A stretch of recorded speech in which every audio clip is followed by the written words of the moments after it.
You've been told since childhood that angels are perfect, holy, obedient servants of God, pure light, no flaw, no rebellion except for Lucifer's fall. That's the script they made you memorize. But open the book of Enoch, the one banned from your Bible, and that script explodes. Because Enoch didn't see harmless cherubs. He saw celestial traitors, divine beings who came down, broke the rules, took human women, and birthed monsters. Not demons. Not metaphors. Flesh and blood hybrids. Giants. Predators. The Nephilim. And here's the uncomfortable truth, the Bible once acknowledged them, then buried the evidence. In Enoch's world, heaven wasn't a choir of halos. It was a fractured empire. 200 watchers, angels stationed to observe humanity, descended on Mount Hermon. Their leader, Simjaza, swore an oath with the others, they would all take human wives and teach mankind the secrets of heaven. That's not rebellion for love, that's a full-scale mutiny. They didn't just fall, they intervened. They brought forbidden knowledge that reshaped human civilization. They became gods, and humans became their subjects. You've heard the story that God flooded the earth because people were wicked. But Enoch says no, it was because angels corrupted humanity by teaching divine technology too early. Think about that. These beings taught men how to forge weapons, how to manipulate metals, how to enchant through symbols. They taught women cosmetics, how to paint faces, alter appearances, seduce through color. They taught astrology, how to predict, control, and rule by the stars. They taught enchantments, spells, herbs, medicines that weren't meant for human hands. That's not sin, it's civilization. And that's exactly the point. The forbidden fruit wasn't eaten, it was distributed. Now stop and think, why would religious institutions hide a story like that? Because it flips the entire theology of good and evil. The Watchers aren't tempting humans from below, they're descending from above. Evil doesn't rise, it falls.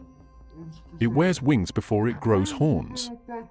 And that's a problem for a system built on worshipping authority. The Book of Enoch unmasks heaven's politics. It says power itself can become corrupt, even divine power. Enoch writes that when these hybrids, the Nephilim, were born, they were colossal, ravenous, consuming the earth and its inhabitants. They devoured everything, then turned on mankind. Violence spread like infection. Humanity begged for help. The angels who stayed loyal to the throne went to the Most High and said, "Look at what your sons have done." And the command came down, destroy them all. The flood wasn't a gentle reset. It was extermination. A cosmic purge of genetic contamination. Not because of moral disobedience, because of information leakage. The divine secrets had escaped, and the only way to contain it was to drown the world. Azazel, the Watcher who taught weapon-making, was singled out as the ultimate corrupter. He's bound, chained, buried in darkness until Judgment Day. But think carefully, his crime wasn't murder or blasphemy, it was education. He showed humans how to create tools, makeup, jewelry, warfare, and healing. Those are the foundations of art, beauty, and science. That's the kind of knowledge every empire now glorifies. So who really inherited Azazel's legacy? Humanity. You're living inside his curriculum. Let's go deeper. The story of Enoch isn't some myth about winged giants, it's a story about control. The Watchers gave humanity the means to evolve, but the rulers of heaven saw it as a threat. This is the oldest censorship in history. Enoch was banned not because it was false, but because it was too revealing. It dared to say that enlightenment didn't come from obedience, it came from rebellion. From crossing the forbidden line. And if you look around human history, that's exactly how progress works. Every discovery, fire, metal, medicine, came from defying some boundary. Enoch just told you where that impulse came from, the fallen ones. Now let's talk about the psychology behind it. When Enoch describes these Watchers, he's not romanticizing them. He's documenting an infection of divine ego. Beings who thought they could improve creation better than the Creator. They didn't fall out of hate, they fell out of curiosity. out of the same impulse that made humans look up and say, "Why not?" That's the forbidden question religion tries to erase. And that's why the Book of Enoch had to go. Here's where it gets darker. When the flood wipes out the hybrids, their bodies die, but their spirits don't. Enoch says their souls became the evil spirits that now haunt the earth.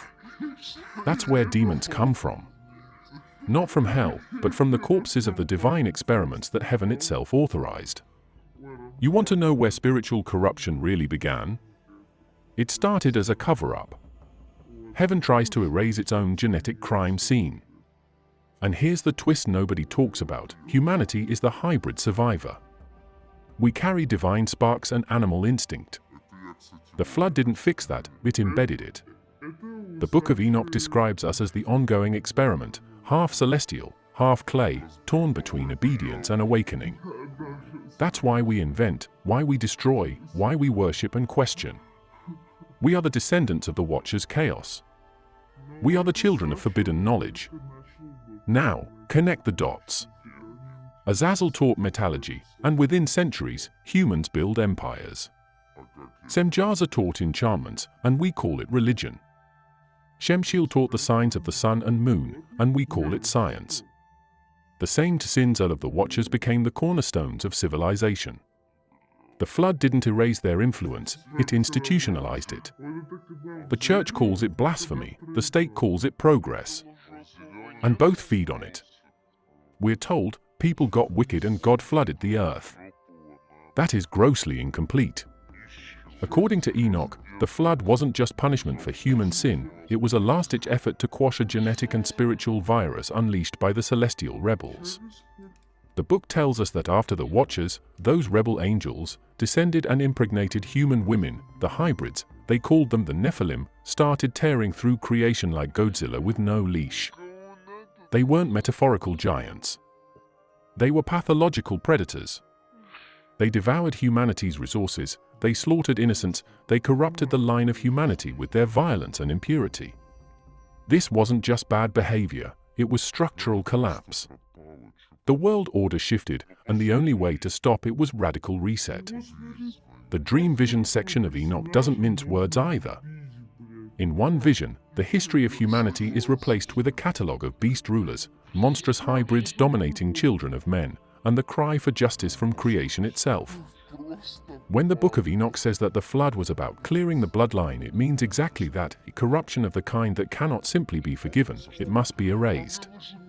The violence of the Nephilim had changed the very fabric of existence, creation rebelled. When Noah's Ark rides the waves, it's not just one man's salvation, it's the survival of the human species before it is wholly infected. But here's the kicker, the Watchers didn't just vanish after the flood.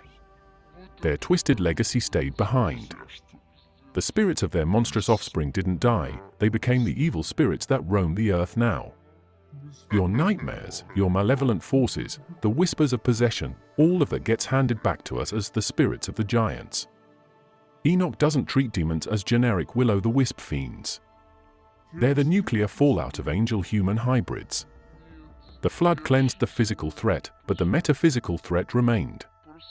That means the world we live in, it's evil, it's spiritual warfare, it is descended from that first contamination. And you've been told that evil is simply sinful human choices. Wrong. According to this text, the scaffolding of evil is built with fallen angels and corrupted bloodlines. Imagine a world where the divine beings are not pure helpers but invaders, where human women are exploited, where technology and war aren't invented gradually but implanted via celestial intervention, where the timeline of human progress is really the timeline of divine rebellion. Then humanity gets flooded. The book insists that the flood wipes out the hybrids, but also serves as a cosmic judge's hammer, enough. And from the ashes, humanity tries again. But it's not a clean slate, it's a scarred one. You might be thinking, why does this matter? Why push this version when the church gives us a simpler narrative? Because the simpler narrative keeps the focus on humans as the problem and God as the soul fixer. Enoch says, the problem starts above us. And so the fix is deeper than we imagine. The flood isn't just a let's start over a moment, it's the point where heaven's secrets become human chaos. The Watchers taught warfare, cosmetics, metals, astrology. The Nephilim embodied violence. The flood smothered them. But then the narrative shifts, the spirits walk, the cycle begins again. That's heavy. That's unsettling. That's why this book was knocked out of the canon. Too radical. Too subversive.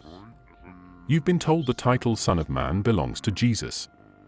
That it's a Christian invention, some poetic label given to the Messiah centuries after the prophets. Wrong. That name existed long before the Gospels ever appeared.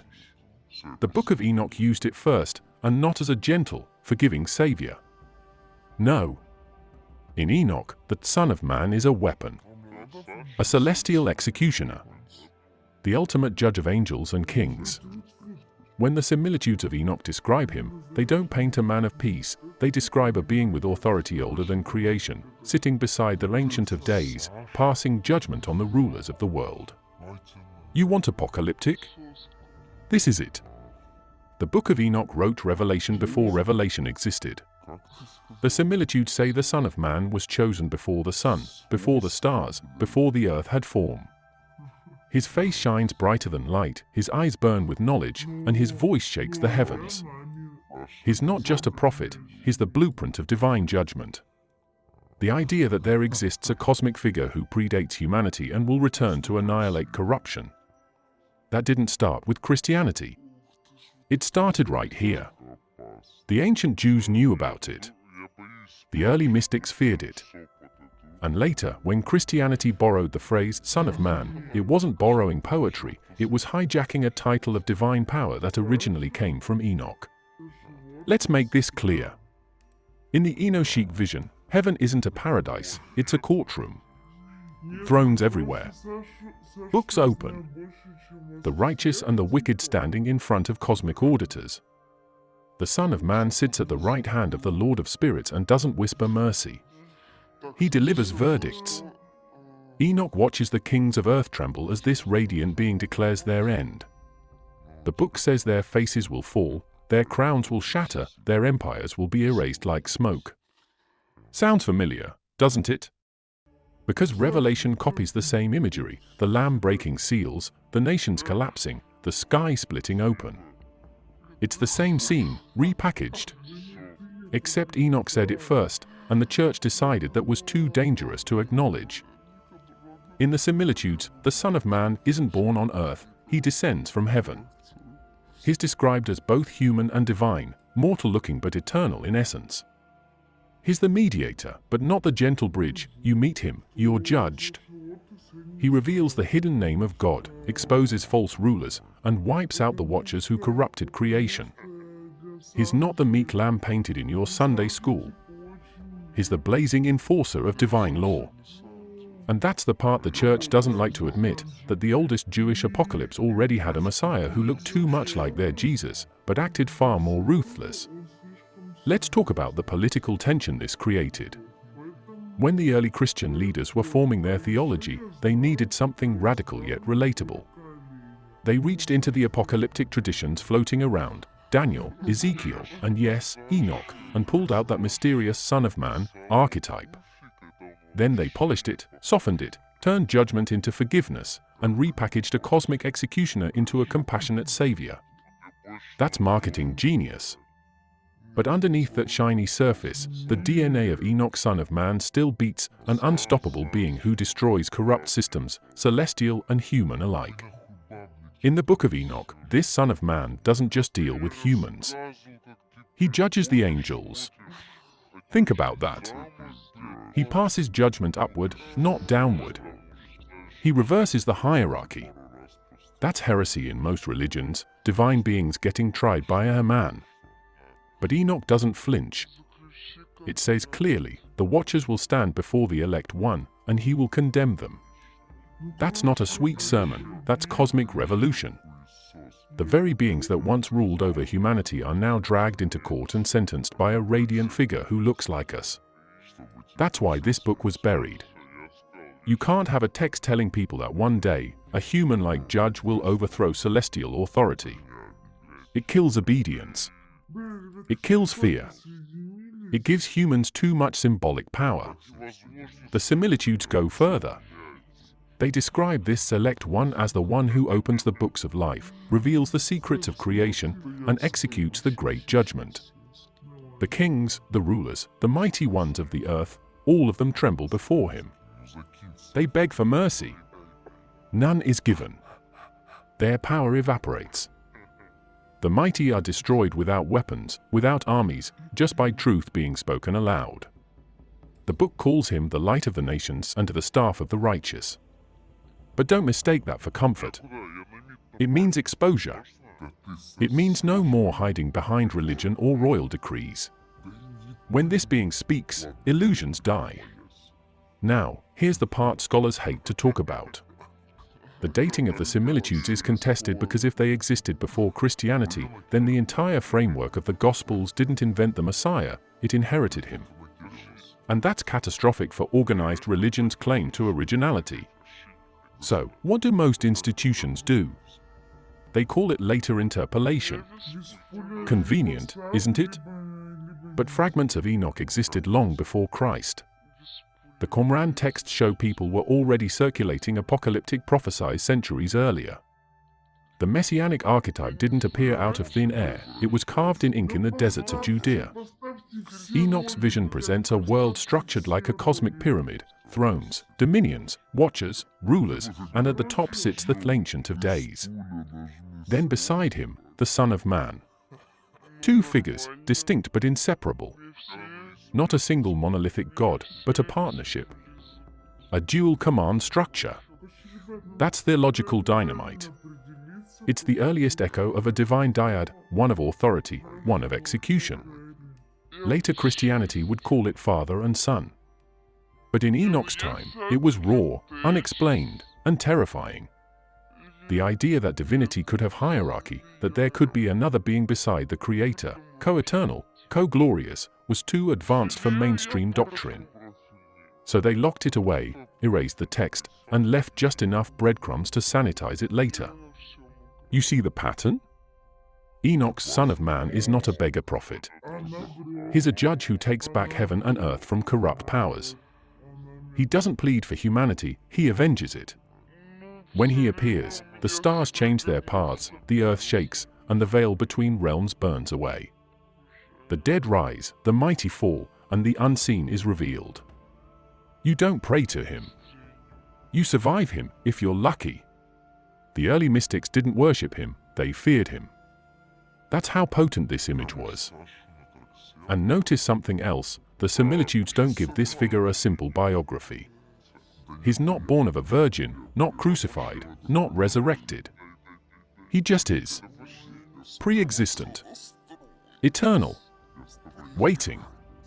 He's the divine pattern, not the divine sacrifice. The church couldn't absorb that. It needed a human story, a redemption arc, something emotionally consumable.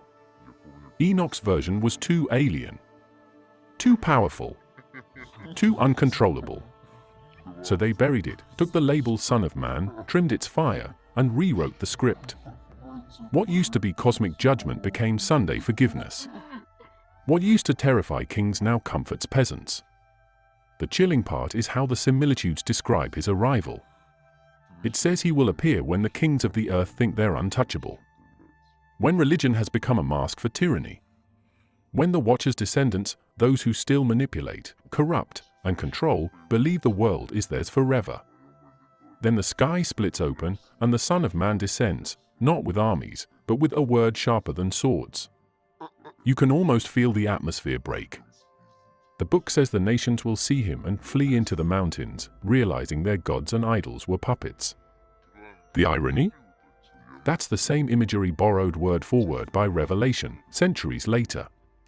Different writer, same fear. You think calendars are harmless? Just innocent tools to tell you when to pay rent or celebrate your birthday. Think again.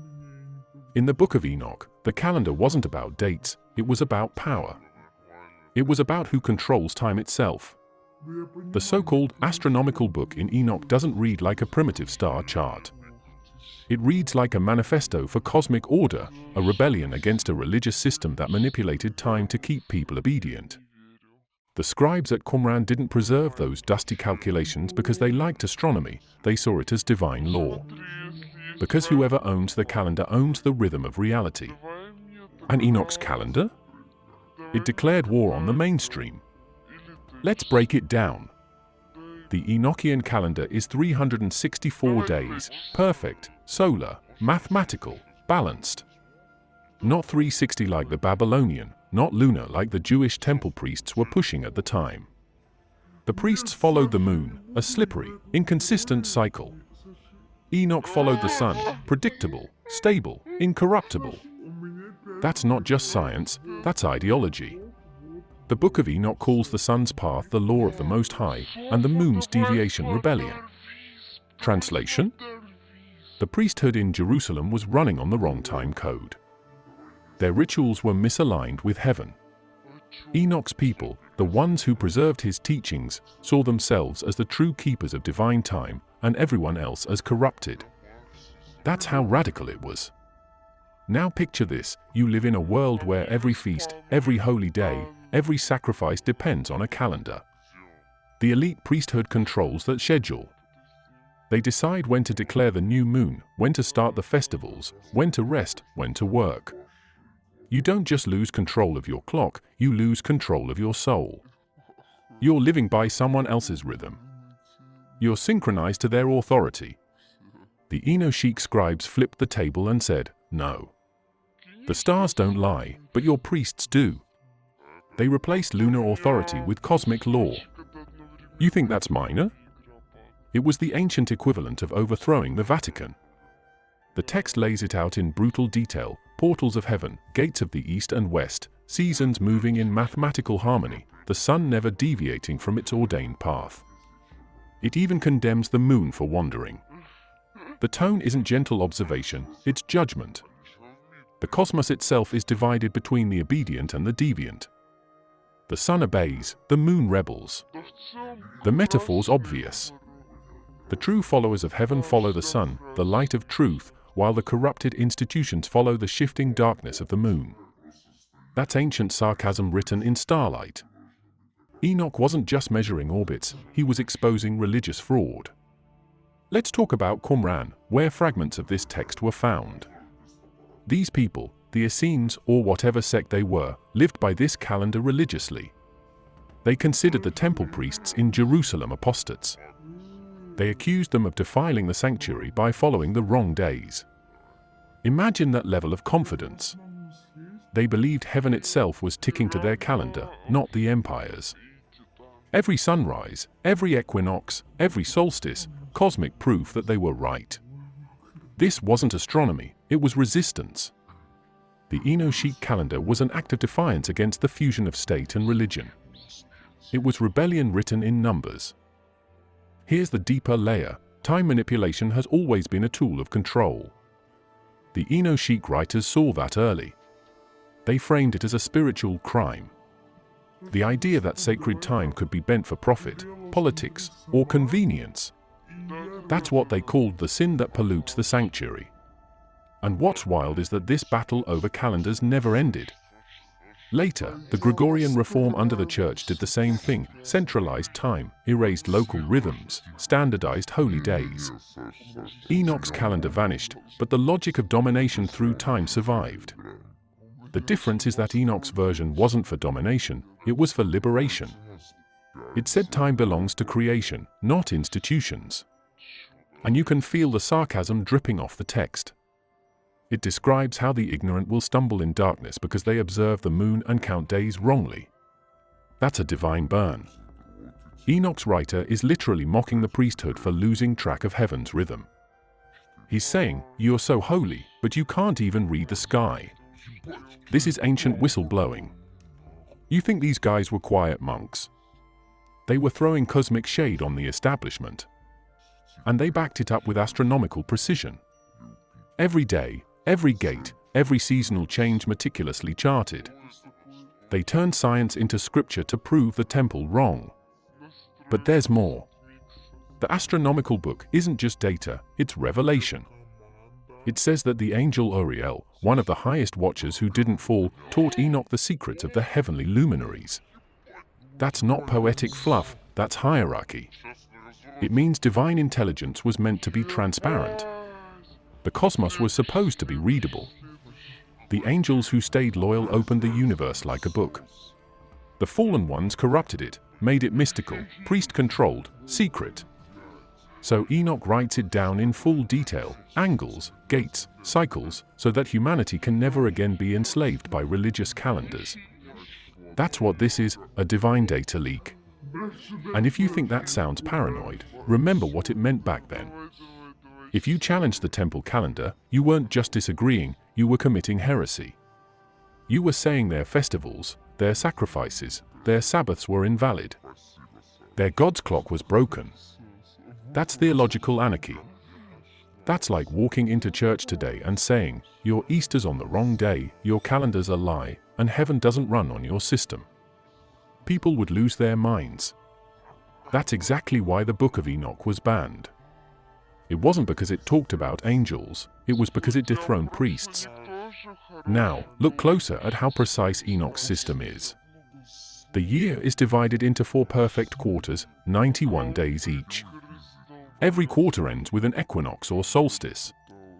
The total, 364 days. For seasons, for gates, 12 months, each 30 days, plus 1 intercalary day to keep balance. It's elegant, predictable, eternal. Compare that to the lunar calendar, confusing, fluctuating, unstable. The message is clear, divine law is order, not chaos. The priests, by aligning with the moon, aligned with disorder. They called it tradition, Enoch called it treason. That's not exaggeration, that's the tone of the text. Even more provocative, the Enochic cosmology connects moral decay to cosmic misalignment. When people follow false calendars, nature itself rebels. The rains come late, the harvest fails, the stars lose their paths. The calendar isn't symbolic, it's metaphysical. Timekeeping equals truth-keeping. That's why Enoch's angels care about it. Because when the rhythm of earth breaks from heaven's pattern, the world falls into corruption. That's the theology behind those long astronomical chapters. Not boring observation, divine physics. Time itself as a battlefield between obedience and rebellion. And here's the part that really twists the knife. The Book of Enoch frames this calendar war as the hidden reason for divine judgment. It says that before the Great Flood, the order of the stars was disturbed. That's code. It means cosmic law was violated, not by humans alone, but by rulers, both celestial and terrestrial, who disrupted the harmony of creation for their own authority. Sound familiar? That's not just mythology, it's timeless commentary. Control the calendar, control the world. The same power dynamic dressed up as religion. The Book of Enoch wasn't banned because it was boring. It was banned because it was dangerous. It made God look complicated, angels look corrupt, and humanity look informed. It shattered the monopoly on divine truth. That's why it vanished from the Western Bible. Because once you read it, you stop being a follower, you start asking questions that religion doesn't want asked. Why was this book quoted by apostles but erased by bishops? Why was it sacred to the earliest Christians, yet outlawed by the same church that claims divine continuity? The answer's not mystical. It's political. Enoch threatened the business model of salvation. Let's not sugarcoat it. The early church wasn't just a spiritual movement, it was an empire in construction. Its leaders weren't choosing books to save souls, they were curating an ideology that kept power centralized. And Enoch? It didn't play by those rules. It said divine knowledge isn't owned by priests, it's written in the stars, whispered by angels, and accessible to anyone with awareness. You can't build a monopoly on that. So they killed it. They canonized ignorance and called it faith. Then they buried Enoch under centuries of silence, hoping you'd forget it ever existed. But you can still see its fingerprints all over the Bible. The Epistle of Jude quotes it directly, word for word. That means it was scripture to the earliest followers of Christ. Early church fathers like Tertullian defended it. They saw it as truth. But centuries later, when Christianity fused with empire, that truth became a liability. Why? Because Enoch doesn't preach obedience, it exposes corruption. It shows angels being judged. It shows heaven being accountable. And that ruins the narrative. You can't run a spiritual pyramid scheme if people know that even angels get fired for breaking cosmic law. Here's the real scandal. The church didn't erase Enoch because it was false, they erased it because it was too consistent. Too revealing. It explained too much. It filled in gaps the Bible deliberately left vague. It told you where demons came from. It told you why the flood happened. It told you how humanity became weaponized by divine experiments. It gave context. Dangerous context. Because if people knew that evil wasn't born from human weakness, but from celestial corruption, then the entire doctrine of guilt collapses. No more you're born a sinner. No more you need us to mediate your forgiveness. You start realizing the system profits from keeping you ignorant. And it's not a conspiracy theory, it's historical record. Enoch was part of the early Christian reading list in Ethiopia, Syria, and parts of Egypt. Only later did the Roman Church strip it out. The reason? Too mystical. Too apocalyptic. Too Gnostic. Translation, too uncontrollable. It suggested that salvation wasn't about belonging to a church, it was about awakening. That's unacceptable for any system that relies on followers instead of thinkers. The Book of Enoch also presents a cosmic court where beings are judged not by hierarchy, not by rank, but by moral action. That terrified theologians. Because if angels could fall, if watchers could be punished, then spiritual power isn't absolute, it's conditional. That means even God's servants can screw up. That means authority can be wrong. And once people realize that, they start applying the same logic to the bishops, popes, kings, and priests who claim to speak for heaven. Enoch didn't just challenge theology, it challenged governance. It democratized the divine. And for that, it was executed. Let's talk about how it happened. Around the 4th century, church councils were busy defining the official canon. They had to decide which books were divine and which were dangerous. You'd think they'd rely on truth. Wrong. They relied on politics. Books that unified believers made the cut. Books that empowered individuals didn't. The result? A filtered version of reality. A curated theology where complexity was edited out for control.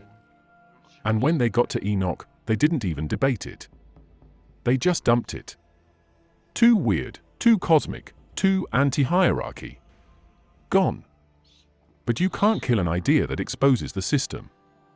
The Ethiopian Orthodox Church kept Enoch in their canon to this day. Think about that. An entire branch of Christianity refused to obey Rome and preserved the text for over 1,000 years. That's how you know this wasn't about heresy, it was about dominance. The West buried it. The East guarded it. And now, centuries later, it's resurfacing, shaking the foundations of the narrative once again. The language of Enoch isn't gentle theology, it's courtroom fire. It describes cosmic injustice, divine corruption, and heavenly accountability. It dares to say that creation itself was damaged by divine arrogance. Not by humanity. By celestial interference. That flips everything. The church built its empire on the idea that humans are broken and need saving. Enoch says, no, you're victims of a cosmic cover-up. You were dragged into a divine civil war and told it's your fault. That's not religion. That's psychological warfare disguised as faith. Enoch also names names. Azazel, Senjaza, the fallen watchers, these weren't abstract demons. They were former angels who taught forbidden knowledge and paid the price. The text doesn't call them evil spirits. It calls them imprisoned teachers. That's nuance religion can't allow. Because once you start seeing evil as consequence instead of corruption, you stop fearing it. And fear is the currency of control. Without fear, the church's entire business collapses. No guilt, no tithe, no obedience. You see the problem now? What's wild is how modern Christianity still echoes Enoch without admitting it. Angels, demons, apocalypse, resurrection, all of it. They cherry-pick the aesthetics and dump the context. Revelation borrows its entire cosmic courtroom from Enoch's visions. The term Son of Man? Straight out of Enoch. The idea of fallen angels? Enoch. The book of Jude quoting prophecy from Enoch. They didn't even bother to hide it. It's like taking someone's manifesto, plagiarizing the coolest lines, then banning the author. That's the kind of hypocrisy this system was built on. And look at the aftermath. After Enoch was banned, the church rewrote the cosmology. Heaven became perfect and untouchable. Angels became sterile servants. Humans became the problem. The hierarchy was restored. The Watcher's rebellion was erased and replaced with one tidy villain, Satan. Because one enemy is easier to sell than a system-wide collapse. That's not theology, that's propaganda. Simplify the narrative, consolidate the power, and you've got yourself an empire disguised as faith. The banned book also messes with the doctrine of salvation. Enoch doesn't offer repentance through confession or ritual. It offers restoration through knowledge, through understanding how creation got corrupted and how to realign with divine order. That's not religion. That's liberation. And liberation is bad for business.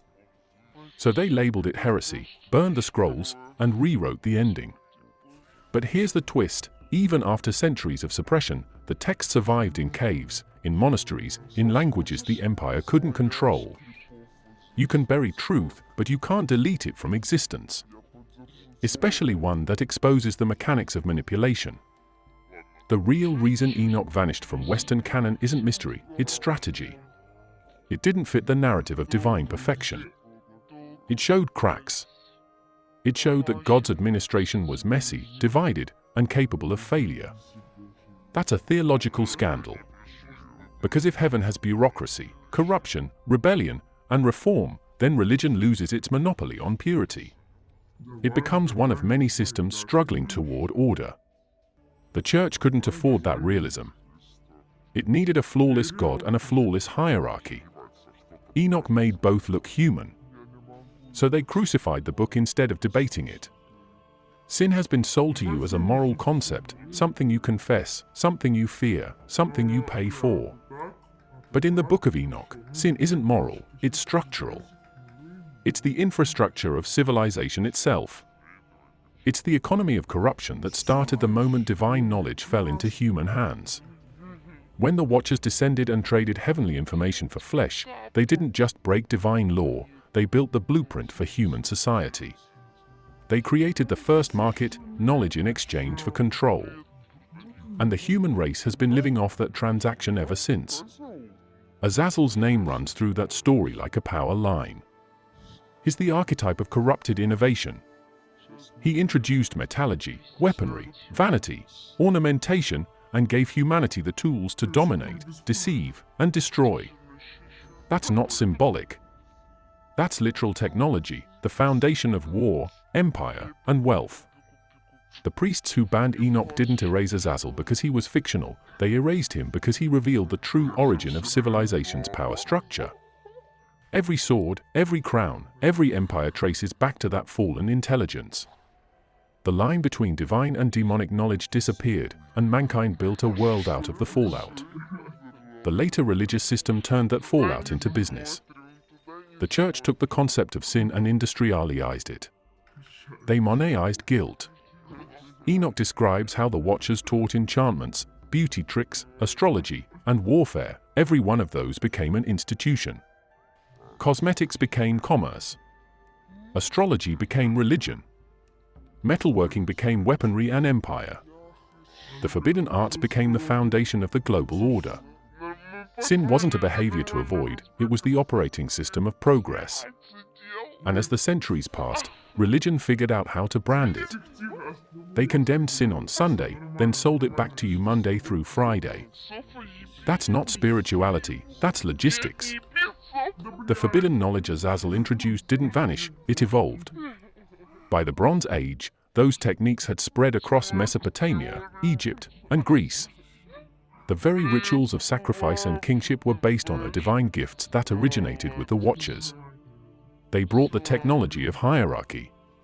The metal crown, the staff, the temple, all symbols of authority derived from the same metallurgical roots. Enoch's story exposes that connection directly. That's why it's dangerous. Because once you see that our modern systems of power are built from the same fallen knowledge, you realize nothing has changed. The tools of sin just got rebranded as civilization. The Watchers didn't just teach technology, they weaponized desire. The text says they taught women how to beautify their eyes with antimony and men how to enchant with words and signs. That's the first manipulation industry. That's the psychological control mechanism that evolved into advertising, politics, and media. You think we're far from Enoch's world? Look around. Humanity didn't abandon the Watchers' teachings, we industrialized them. We turned seduction into marketing, astrology into data, and metallurgy into microchips. Azazel's descendants don't live in caves, they run corporations. Enoch was the first whistleblower to document that system. Now let's get into the structure Enoch describes, the architecture of corruption. The fallen angels aren't chaotic. They're organized. They form councils, assign domains, manage hierarchies. That's not myth, that's bureaucracy. The same pattern repeats through history, priesthoods, monarchies, banks, governments. Every layer of power operates like a reflection of the Watcher's original system, knowledge at the top, obedience at the bottom. It's not coincidence that the word archon, meaning ruler or authority, appears in Gnostic texts connected to this same lineage. The Watchers didn't just fall, they franchised. The Book of Enoch traces this system all the way to its endgame, judgment. Not judgment as in eternal hellfire, but audit. Cosmic accountability. The angels are imprisoned not for disobedience, but for contamination, for teaching humanity how to turn creation into property. And the spirits of their hybrid children, the Nephilim, are left to wander the earth, unseen, unaging, influencing human behavior. In ancient terms, those are the disembodied forces behind greed, warfare, and domination. The same patterns appear again and again through civilizations. That's why the flood narrative isn't about rain. It's about liquidation. A system-wide reboot to clear out a corrupted file. Religion tried to cover that up by moralizing it. Don't sin, or you'll go to hell. But in Enoch's cosmology, sin isn't about drinking or lying, it's about the abuse of divine potential. It's about taking something sacred and using it for domination. That's why the Watcher's punishment is so specific. They're buried alive, chained beneath mountains, silenced. It's a metaphor for suppression of dangerous knowledge. But it's also an ancient warning. Once you use enlightenment for control, you lose it. Heaven locks the file. That's what sin really means. Not disobedience, distortion. The Book of Enoch also explains why that distortion never dies. The Nephilim are killed in the flood, but their spirits survive as evil spirits upon the earth. They are restless, hungry, parasitic. They feed off human corruption because they were born from it. That's not medieval superstition, it's psychological truth. It means once a civilization builds itself on exploitation, it keeps feeding off itself until collapse. Every empire in history follows the same pattern: expansion, corruption, collapse. The blueprint is ancient, written in cosmic code. Enoch laid it out thousands of years ago. We just renamed it economics. And that brings us to the term economy of sin. It's not metaphorical, it's historical. The Watchers introduced trade in forbidden knowledge. Humanity adopted the model and never stopped. Religion sold forgiveness. Government sold security. Corporations sell meaning. It's the same formula: create a deficit, then sell the illusion of balance. Enoch's narrative exposes that as the original scam. You're told you're broken, then offered the cure at a price. That's not salvation, that's management. And the managers are still using the same blueprint that started on Mount Hermon.